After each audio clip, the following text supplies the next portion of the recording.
Parlamento Nacional questiona a execução do Orçamento Geral do Estado, o Zetina Fiscal Rihunrua Ronolo Singhat, nebesse mínimo ela. Liu-se intervenção e a plenária Parlamento Nacional, Presidente Comissão C, Cedelísia Fare dos Santos Hateteng, Portal Transferência Fossai Execução OZR Rihunrua Ronolo Singhat, foi maca 15% hat robalum. No NN russo do governo, atua acelera a execução do Orçamento Geral do Estado, tamba agora tama ona bafulang março, no execução sem mínimo ela. Deputada Cedelísia Mossusso atu controla a publicação nesse portal transferência, tamba semana kotuk execução tama ona, ba por cento nem, e semana ne tum fali ba por cento hat.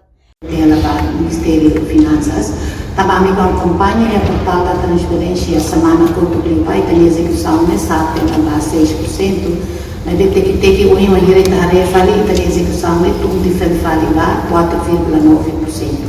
A única que a data uma insert sala ainda lá musu bebê, também agora nos preocupa fulan março to claro a execução foi tudo diferente lá 4,9%, né, que com essa bancada, mais que bancada do governo, realmente precisa.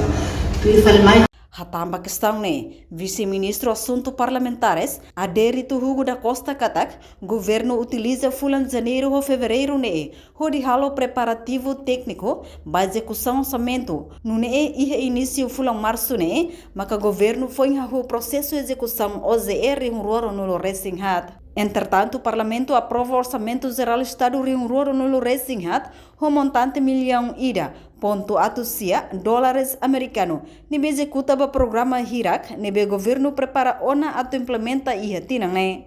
Reportagem Melda Fátima, Televisão Timor Post. Janela informação ba emogoto. Atu tem informação atual dia kliu, kita haluha, haneham botão subscribe, like. Halo comentário no Fahe Tutang ba media sosial hotu.